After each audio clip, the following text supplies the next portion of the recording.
ეს არის ის, რასაც გრენლანდიაში დათბობის სეზონს უწოდებენ და ყოველ თვე მილიარდობით ტონა ყინული დნება. მაგრამ ყოველ ჯერზე მხოლოდ 1 ტონა წყდება. ზღვის დონე იზრდება და მთელი პლანეტა ზიანდება. პირველი შეხედვით გრენლანდია თითქოს ადამიანისთვის საცხოვრებლად შეუძლებელი ადგილია. აქ თითქმის ყველგან მხოლოდ ყინულია. ის ძალიან ვრცელია, ძალიან მშვიდი და ძალიან ცივი. მაგრამ იმ სქელი ყინულის ქვეშ იმალება სამყარო, რომელსაც მეცნიერები მხოლოდ ახლა იწყებენ ნელ-ნელა გაგებას. და რაც უფრო ღრმად იკვლევენ გრენლანდიას, მით უფრო მეტი საიდუმლო ჩნდება. მეცნიერებმა აღმოაჩინეს უძველესი მთები, რომლებიც ყინულით არის დაფარული. ასევე არსებობს ხეობები და კანიონები, რომლებიც ბევრად უფრო დიდია, ვიდრე ადრე ეგონათ. და არის მიწის ნაწილებიც, რომლებსაც მილიონობით წელია მზე არ უნახავთ. ვისაც არ იცის, გრენლანდია მსოფლიოში ყველაზე დიდი კუნძულია. National Geographic-ისა და NASA-s მიხედვით, მთელი კუნძულის თითქმის 80% დაფარულია ძალიან სქელი ყინულის ფენით. სხვა ადგილებში მისი სისქე თითქმის 3 კილომეტრსაც კი აღწევს. ფაქტობრივად ეს ნიშნავს, რომ მთელი ქვეყანა უზარმაზარი ყინულის მთით არის დაფარული. ამიტომ აქ ძალიან ცოტა ადგილია, სადაც ადამიანს შეუძლია ცხოვრება. გრენლანდიაში მცხოვრები ადამიანების უმეტესობა კუნძულის ნაპირზე ზღვის ახლოს ცხოვრობს, სადაც ნაკლებია ყინული და უფრო შესაძლებელია თევზაობა და მოგზაურობა. გრენლანდიის შუაგულში თითქმის არ არის მუდმივი ქალაქები. მხოლოდ უსასრულო ყინულია. და რაც უფრო უცნაურია, არც ჩვეულებრივი გზებია, რომლებიც ქალაქებს აკავშირებს. ხშირ შემთხვევაში თვითმფრინავი ვერტმფრენი ან ნავი ერთადერთი გზაა სხვა ადგილას მისასვლელად. თუ გრენლანდიას ზემოდან შეხედავ, მართლა უზარმაზარ თეთრ უდაბნოს გავს. მაგრამ სინამდვილეში ადრე ასე არ გამოიყურებოდა. კლიმატოლოგებისა და გეოლოგების კვლევების მიხედვით, მილიონობით წლის წინ გრენლანდიაში კლიმატი უფრო თბილი იყო. აქ ადრე ტყეები იყო, მცენარეები, ცხოველები და ადგილები, სადაც ყინული არ იყო. მაგრამ როგორც კი დედამიწა დროთა განმავლობაში ცივდებოდა, გრენლანდიის უზარმაზარი ყინულის საფარი ნელ-ნელა წარმოიქმნა. ყოველ წელს მას თოვლი ემატება. ძველი თოვლი, რომელიც ქვემოთ იჭედება, ნელ-ნელა მყარდება და საბოლოოდ მყარ ყინულად იქცევა. და ძალიან დიდი ხნის განმავლობაში ყინული უფრო და უფრო სქელი ხდებოდა, სანამ თითქმის მთელ კუნძულს არ დაფარა. მაგრამ მიუხედავად იმისა, რომ გრენლანდია ყინულმა დაფარა, ეს არ ნიშნავს, რომ ყველაფერი მის ქვეშ მკვდარია. სინამდვილეში სწორედ აქ იწყება ამბის ყველაზე გასაოცარი ნაწილი, რადგან რადარის, სატელიტების და NASA-სა და სხვა კვლევითი ჯგუფების სპეციალური აღჭურვილობის გამოყენებით, მეცნიერები ნელ-ნელა ახერხებენ ყინულის ქვეშ ჩახედვას. და რაც მათ დაინახეს, უბრალო ბრტყელი მიწა არ იყო. არსებობს დიდი მთები, ხმა ხეობები და ძალიან გრძელი კანიონი, რომელიც ყინულის ქვეშ დიდი ხნის განმავლობაში იყო დამალული. არის კიდევ რამდენიმე ადგილი, რომლებიც თითქოს უძველეს სამყაროს გავს, რომელიც დროში გაიყინა. და რადგანაც დღეს კლიმატის ცვლილების გამო მსოფლიო უფრო თბება, გრენლანდიის ყინულის ზოგიერთი ნაწილი უფრო სწრაფად დნება. ამიტომ უფრო მეტი დაფარული მიწის ნაწილი ნელ-ნელა ჩნდება, მაგრამ ამასთან ერთად მთელი მსოფლიო დიდი პრობლემის წინაშე დგას. რადგან NASA-სა და სხვა კლიმატური კვლევების მიხედვით, გრენლანდიის ყინულის საფარში უზარმაზარი რაოდენობის სუფთა მტკნარი წყალია დაგროვილი. თუ ეს ყინული სრულად დადნება, ზღვის დონე მსოფლიოს სხვა ქვეყანაში შეიძლება აიწიოს. ეს ნიშნავს, რომ გრენლანდიაში მიმდინარე მოვლენები მხოლოდ არქტიკის პრობლემა არ არის. ეს შეიძლება მილიონობით ადამიანს პლანეტის სხვა ნაწილში შეეხოს.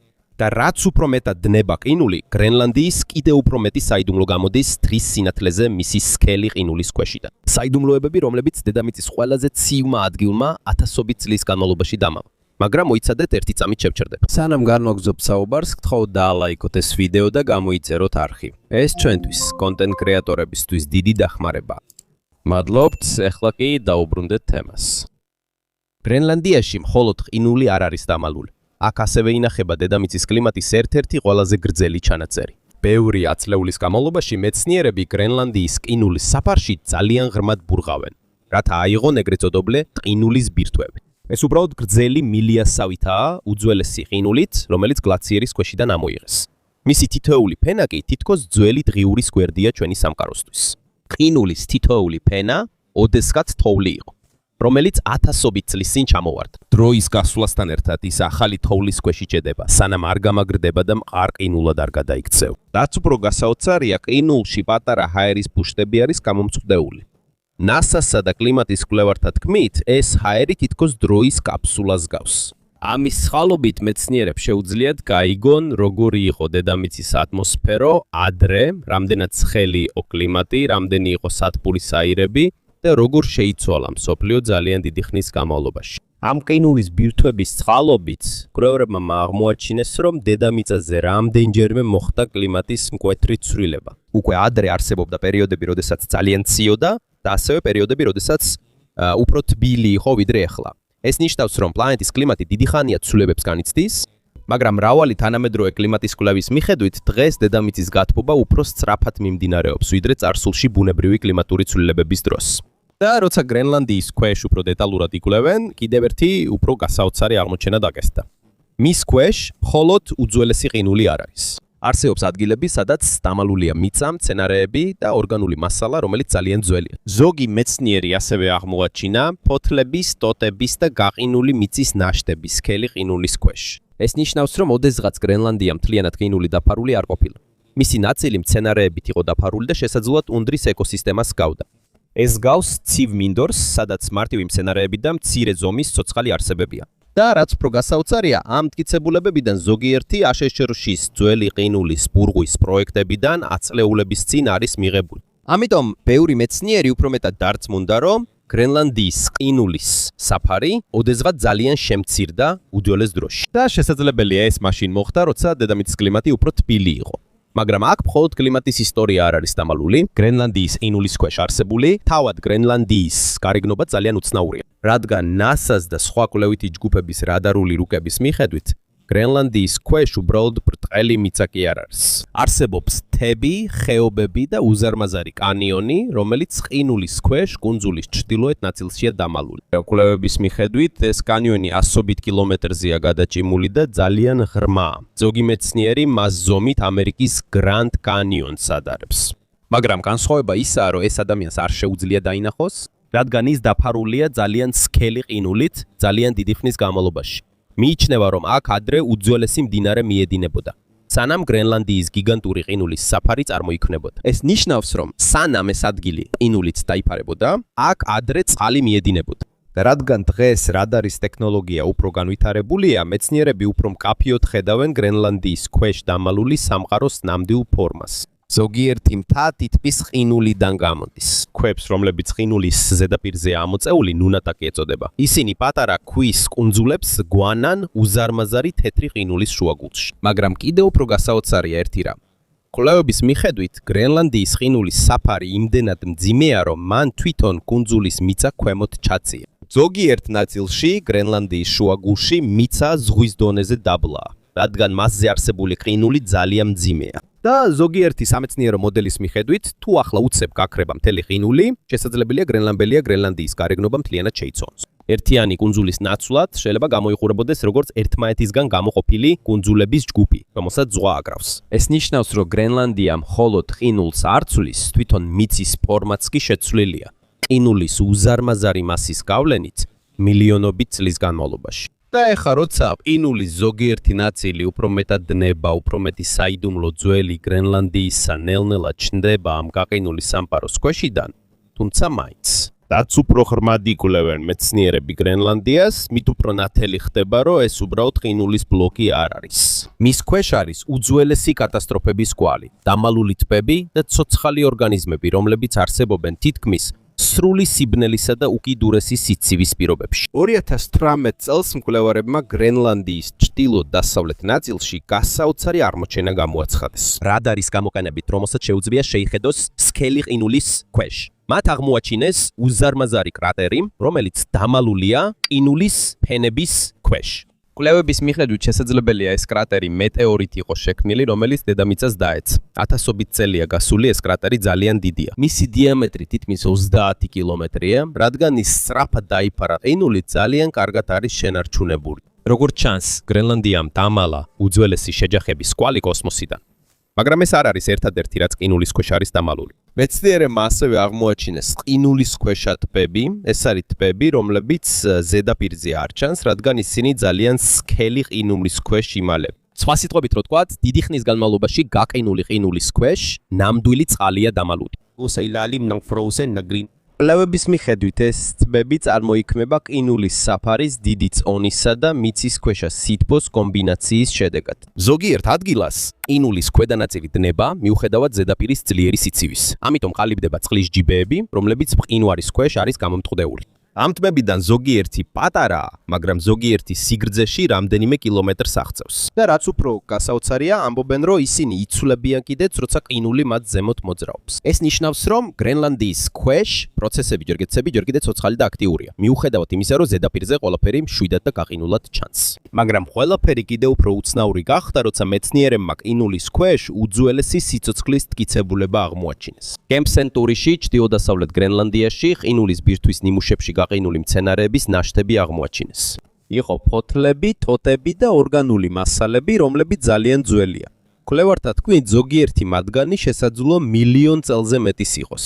ეს ნიშნავს, რომ ოდესღაც გრენლანდიაში არსებობდა მცენარეები და შესაძლოა პატარა ტყეებიც კი, ის არის ომთლიანად თეთრი ყინული დაფარული, როგორც დღეს ვხედავთ. მაშინ აქ სიცოცხლე იყო, მიცა იყო და ეკოსისტემა, რომელიც მოგვიანებით გიგანტურმა ყინულის ფენამ დაფარა. თითქოს უძველესი სამყარო დროში გაიყინა. მაგრამ უფრო გასაოცარია ის, რომ გრენლანდიის ქვეშ მხოლოდ მკვდარი მცენარეები არ არის. აქ დღემდე აღმოაჩინეს ცოცხალი ორგანიზმებიც. სამეცნიერო კვლევების მიხედვით, ყინულის ქვეშ მიკრობები და ბაქტერიები ცხოვრობენ, მიუხედავად იმისა, რომ თითქმის არ არის მზის სინათლე. ზოგი მათგანი ძალიან ღრმა ყინულის ბირთვებში აღმოაჩინეს. მკვლევართა თქმით, ზოგიერთი ბაქტერია 1000 წლის განმავლობაში ყინულში გაყინული მაინც ცოცხალი დარჩა. ერთ შეხედვით შეუძლებლად მოგეჩვენება, რომ ასეთ ადგილას რამე იცოცხლებს, არ არის სითბო, თითქმის არ არის საკვები, წნევა ძალიან მაღალია და ტემპერატურა მუდმივად 0-ზე დაბალია.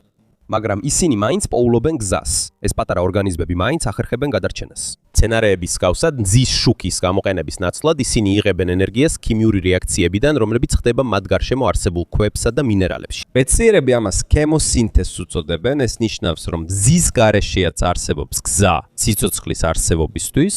და სწორედ ამის გამო მეცნიერები უფრო მეტად დაინტერესდნენ სიცოცხლის არსებობის შესაძლებლობით სხვა გაყინულ სამყაროში, მაგალითად იუპიტერის მთვარეზე, ევროპაზე ან მარსის ზოგიერთ ნაწილში. რადგან თუ გრენლანდიის სქელი ყინულის ქვეშ სიცოცხლე არსებობს, შეიძლება ეს სხვა ადგილებშიც იყოს შესაძლებელი მზის სისტემაში. გრენლანდიაში ზაფხულში კიდევ ერთი უცნაური რამ შეიმჩნევა. ყინულის ზოგიერთ ნაწილზე ზედაპირზე ჩნდება მუქი ლაქები. ეს უბრალოდ ჭუჭხი არ არის. ხშირად ეს გამოწვეულია წყალმცენარეებით, მტვრით და მიკროორგანიზმებით, რომლებიც ცხოვრობენ ყინულის საფარის ზედაპირზე დნობილი წყლის შიგნით. და რადგან მათი ფერი მუქია, ისინი მზისგან უფრო მეტ სითბოს შთანთქავენ. ამის გამო მათ გარშემო ყინული უფრო სწრაფად დნება. ისინი გავს პატარა ცოცხალ არსებებს, რომლებიც ნელ-ნელად სვლიან გრენლანდიის ზედაპირს.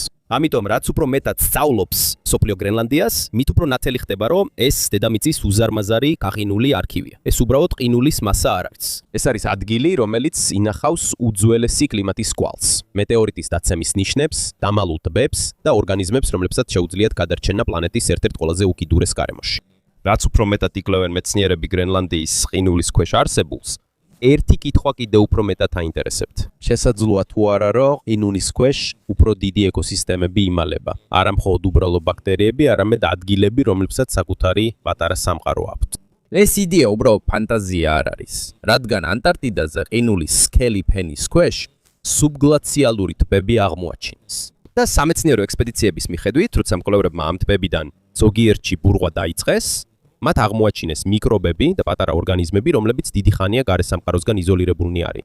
ანტარქტიდაზე კიდევ არის ადგილები, სადაც მიწისქვეშა ვულკანური აქტივობიდან სითბო მოდის. იქ მდებარე მიწისქვეშა მღვიმეებში იზრდება ხავსების სოკოები და პატარა ორგანიზმები, მიუხედავად იმისა, რომ ზედაპირზე ძალიან ცივა. ისე ჩანს, თითქოს ყინულით დაფარული პლანეტის ქვეშ დამალული სიცოცხლე.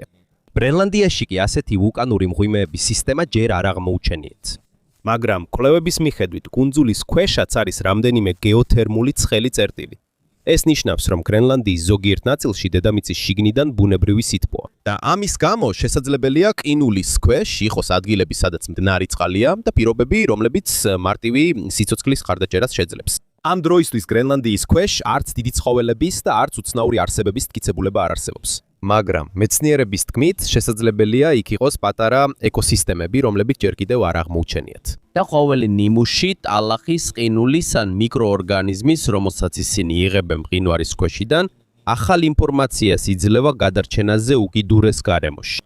ამიტომაც მეცნიერები გრენლანდიას იყენებენ როგორც სავარდიშო ადგილს. იმის შესასწავლად, შესაძლებელია თუ არა სიცოცხლე მზის სისტემის სხვა გაყინულ სამყაროში. მაგალითად, იუპიტერის მთვარეზე, ევროპაზე მიიჩნევა, რომ სქელი ყინულის ქვეშ ოკეანია და თუ გრენლანდიის ქვეშ მიკრობებს შეუძლიათ ცხოვრება, შეიძლება ეს სხვა სამყაროშიც იყოს შესაძლებელი. მაგრამ სანამ მეცნიერები ყინულის ქვეშ არსებულ საიდუმლოებებს იკვლევენ, კიდევ ერთი უფრო დიდი პრობლემა მძიმდება ახლა, რადგან გრენლანდია თავად ნელ-ნელა იცვლება. ბევრი ათწლეულის განმავლობაში მკვლევარებმა შენიშნეს, რომ გრენლანდიის ყინულის საფარი უფრო სწრაფად დნება. და NASA-ს და სხვა კლიმატის მონიტორინგის ჯგუფების მიხედვით, არქტიკა დღეს პლანეტის ერთ-ერთი ყველაზე სწრაფად გათბობადი რეგიონია. ზაფხულში ყინულის უფრო დიდი ნაწილი დნება ვიდრე ადრე. მაღალ და ძალიან ცივ ადგილებშიც კი, რომლებიც ყინულის საფარის შუაგულშია, ზოგჯერ ზედაპირის დნობა ხდება, როცა ძალიან ცხელა. 2012 და 2019 წლებში სატელიტურმა სურათებმა აჩვენა, რომ დნობის წყალი იყო გრენლანდიის ყინულის საფარის ყველაზე მაღალ ნაწილებშიც კი. ეს ძალიან უჩვეულოა, რადგან ადრე იქ ძალიან ციოდა. კიდევ უფრო გასაოცარი იყო ის, რაც 2021 წელს მოხდა.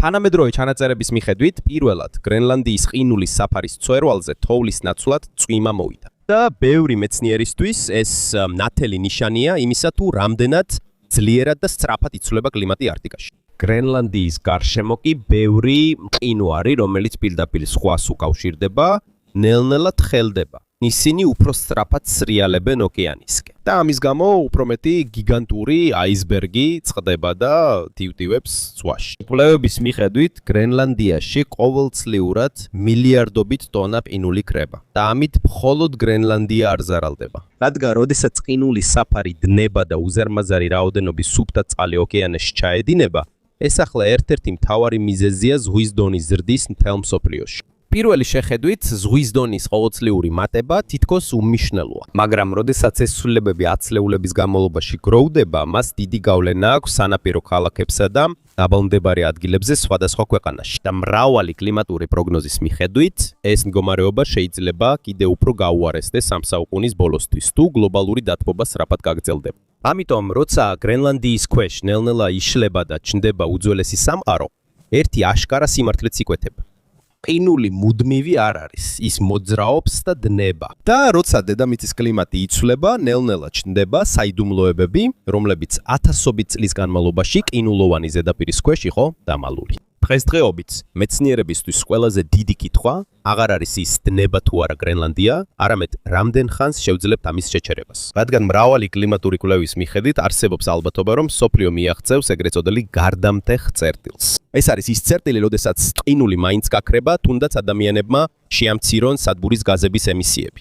მარტივად რო ვთქვათ, ეს დომინოს ეფექტივიცაა. როდესაც კლიმატი კრიტიკულ დათბობას მიაღწევს, ყინულის ფენის დნობა უფრო და უფრო სწრაფად გაგრძელდება. და რაც შემაშფოთებელია, გრენლანდიაში უზარმაზარი რაოდენობის ყინულია დაგროვილი. NASA-სა და სხვა სამეცნიერო შეფასებების მიხედვით, თუ გრენლანდიის ყინულის ფენა მთლიანად დადნება, ეს შეიძლება მსოფლიო ზღვის დონეს თითქმის 7 მეტრით აამაღლოს.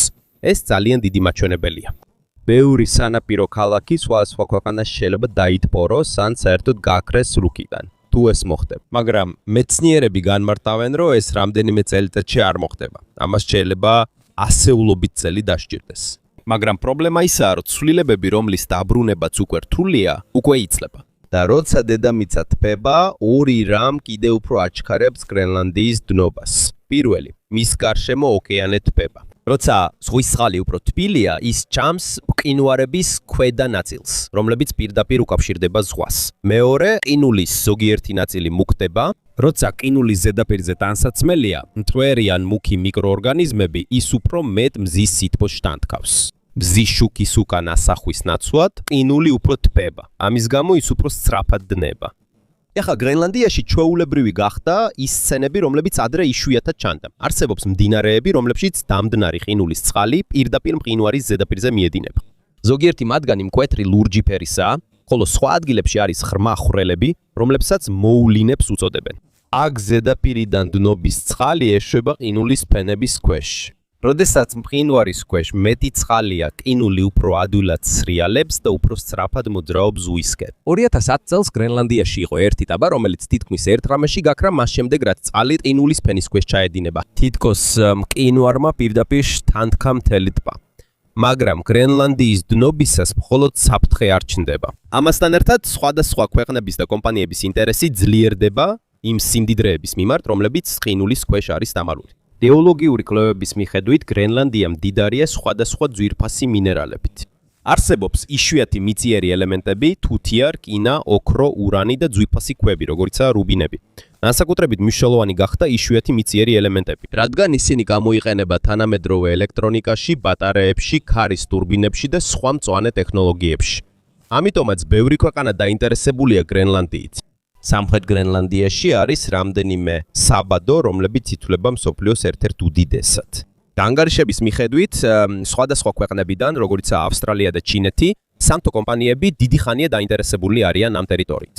როდესაც ძლიერ ყინულის პერიოდი მცირდება და პერმაფროსტი ნელ-ნელა დნება, უფრო შესაძლებელი ხდება მოპოვება იმ ადგილებში, სადაც ადრე თითქმის შეუძლებელი იყო მისვლა. მაგრამ აქ მხოლოდ მინერალებით არ ინტერესდებიან. ასევე არსებობს შესაძლებლობა, რომ გრენლანდიის მახლობლად, ოკეანის ქვეშ, ნავთობისა და ბუნებრივი აირის მარაგებიც იყოს. ამიტომ უკვე რამდენიმე ათეული წელია, რაც რეგიონში შესაძლო არქტიკულ ბურღვაზე საუბრობენ. ადრე იყო კვლევითი პროექტები, რომლებმაც განაცხადეს, რომ არსებობს ქანის ფორმაციები, სადაც შესაძლოა ნავთობის საბადოები იყოს. მაგრამ დღემდე მაინც რთულია მასშტაბური მოპოვების განხორციელება. ამის მიზეზია მკაცრი კლიმატი და ადგილის დაშორებულობა. და სწორედ აქ მიიღო გრენლანდიის მთავრობამ უჩვეულო გადაწყვეტილება 2021 წელს. ნავთობის, კვლევის დაფართოების ნაცვლად მათ გამოაცხადეს, რომ შეწყვეტენ ახალი ნებართვების გაცემას ამისთვის. ოფიციალური განცხადებების მიხედვით მათ სურდათ გარემოს დაცვა და კლიმატის საკითხები დაეყენებინათ პრიორიტეტად, ვიდრე ნავთობის ინდუსტრიიდან მოკლევადიანი მოგება. მაგრამ მიუხედავად ამისა, გრენლანდიაზე, გეოლანდიაზე ის ჩრდილოეთ ამერიკასა და ევროპას შორის მდებარეობს. ასევე ახლოსაა არქტიკის ოკეანესთან, რომელიც ნელ-ნელა უფრო ხელმისაწვდომი ხდება, რადგან ყინული დნება. ამიტომ დიდი ქვეყნებისათვის გრენლანდია უბრალოდ კუნძული არ არის. ეს არის სტრატეგიული ტერიტორია, რომელსაც შეიძლება დიდი როლი ჰქონდეს ეკონომიკის, რესურსების, საზღვაო მარშრუტებისა და გლობალური პოლიტიკის მომავალში. და როცა გრენლანდიის უფრო მეტი ნაწილი დამოდის ყინულის ქვეშიდან, უფრო ნათელი ხდება, რომ აქ მხოლოდ ძველი სამყარო არ არის დამალული. არამედ ასევე ბრძოლები რესურსებისთვის, კლიმატისთვის და ძალაუფლებისთვის, რომლებიც შეიძლება განსაზღვრონ მთელი არქტიკის რეგიონის მომავალი. გრენლანდიით მხოლოდ კლიმატის მეცნიერები არ ინტერესდებიან. მრავალი ათწლეულის განმავლობაში ეს ადგილი ასევე მნიშვნელოვანი იყო სამხედრო და გლობალური პოლიტიკისთვის. ცივი ომის პერიოდში შეერთებულმა შტატებმა გრენლანდიის ჩრდილოეთ ნაწილში დიდი სამხედრო ბაზა აშენა. მას თულის საჰაერო ბაზა ეწოდება. დღეს მას P2P Space Base ეწოდება. ის ადრე მნიშვნელოვანი იყო ამერიკისთვის სარადარო და რაკეტების გამაფრთხილებელი სისტემებისთვის საბჭოთა კავშირის წინააღმდეგ. იმის გამო, რომ არქტიკული მარშრუტი ძალიან ახლოსაა რუსეთსა და ჩრდილოეთ ამერიკას შორის, გრენლანდია სტრატეგიულ ადგილად იქცა სამხედრო მონიტორინგისთვის. მაგრამ კიდევ ერთი უფრო საიდუმლო პროექტი იყო, რომელიც დიდხანს დამალული იყო საზოგადოებისგან. 1960-იან წლებში აშშ-ს სამხედროებმა გრენლანდიის ყინულის ქვეშ მიწისქვეშა ბაზა ააშენეს. მას Camp Century ეწოდებოდა. პირველი შეხედვით ეს თითქოს ჩვეულებრივი კვლევითი სადგური იყო, მაგრამ წლების შემდეგ და საიდუმლოებიდან მოხსნილი ანგარიშების მიხედვით, მათ მაშინ კიდევ უფრო დიდი გეგმა ჰქონდათ. ეს იყო ეგრეთ წოდებული პროექტი Ice Worm-ი. მისი მიზანი იყო ყინულის ქვეშ გვირაბების ქსელის შექმნა, სადაც ბირთვული რაკეტების განთავსება შეიძლებოდა. ეს იყო თითქოს საიდუმლო რაკეტების სისტემა, რომელიც არქტიკის ყინულის ქვეშ იყო დამალული, მაგრამ ეს გეგმა ბოლომდე არ განხორციელდა. პროექტი საბოლოოდ მიატოვეს ყინულის მოძრაობის პრობლემების გამო. რადგან მიუხედავად იმისა, რომ გრენლანდიის ყინულის საფარი მყარი და მუდმივი ჩანს, სინამდვილეში ის დროთა განმავლობაში მოძრაობს. ამან აჩვენა, რომ მაშინდელ ყველაზე ძლიერ ზესახელმწიფოებსაც კი უჭირდათ არქტიკის გარემოს კონტროლი. მაგრამ დღემდე არ ქრება დიდი ქვეყნების ინტერესი გრენლანდიის მიმართ. 2019 წელს მთელი მსოფლიოს მასშტაბით დიდი ამბავი გახდა ის ინფორმაცია, რომ აშშ-ს მთავრობას გრენლანდიის შეძენა სურდა. დანიამ და გრენლანდიის ოფიციალურმა პირებმა ეს სწრაფად უარყვეს.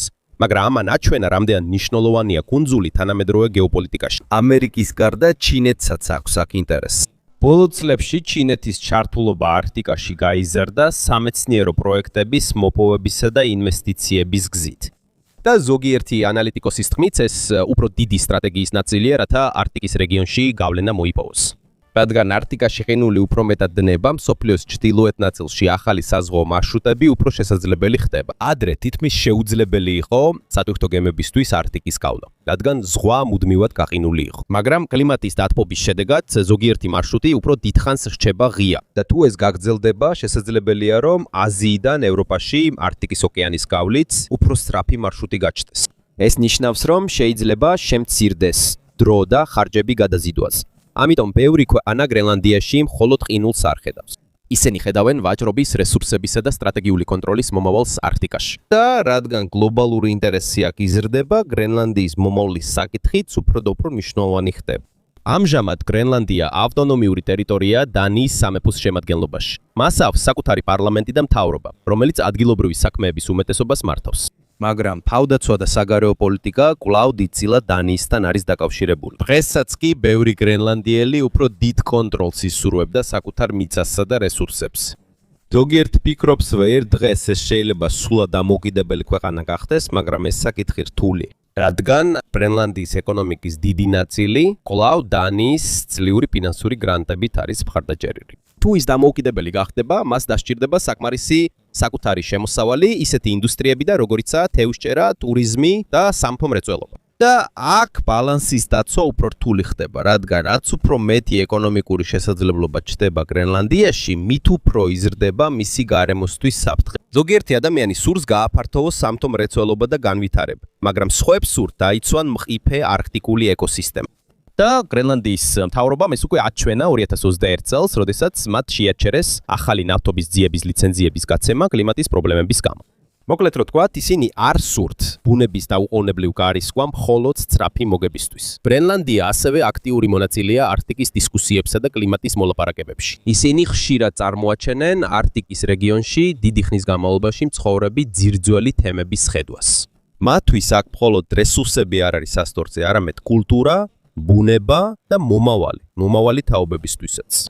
და დროის გასვლასთან ერთად, ბევრი დამკვირვებელი გრენლანდიისთვის ორ შესაძლო მიმართულებას ხედავს. პირველი, შესაძლებელია ერთ დღეს დამოუკიდებელ ქვეყანად იქცეს რესურსებისა და საერთაშორისო პარტნიორობის გამოყენებით საკუთარი ეკონომიკის ასაშენებლად. მეორე, ასევე შესაძლებელია დარჩეს დანიისთან დაკავშირებული, მაგრამ კონდეს უფრო დიდი თვითმმართველობა და ადგილობრივი კონტროლი. რაც არ უნდა მოხდეს, ცხადია, რომ გრენლანდია მომავალ ათწლეულებში კიდევ შეიცვლება. რაც უფრო მეტად დნება ყინული, მით უფრო უკავშირდება იგი დანარჩენ მსოფლიოს. მეტი გემი, მეტი ბიზნესი, მეტი პოლიტიკური ინტერესი. მაგრამ ამასთან ერთად, მეტი საფრთხე და უფრო რთული გადაწყვეტილებები ჩნდება. რადგან გრენლანდია უბრალოდ ყინულის კუნძული არ არის, ეს არის ადგილი, სადაც კლიმატის ცვლილება, გეოპოლიტიკა, ბუნებრივი რესურსები და არქტიკის მომავალი იკვეთება. და დაახლოებით 56,000 ადამიანისათვის, რომლებიც აქ ცხოვრობენ, მომავლის ის სამყარო, რომელსაც მათი შვილები იხილავენ, ალბათ სრულიად განსხვავებული იქნება იმ გრენლანდიისგან, რომელსაც ჩვენ დღეს ვიცნობთ. ნაკლები ყინულია, მეტი კავშირი მსოფლიოსთან, მაგრამ მაინც შენარჩუნებულია არქტიკის ცივი, ძლიერი და უნიკალური სული, რომელიც დიდი ხანია ამ კუნძულზე ცხოვრების ფორმირებაში მონაწილეობს.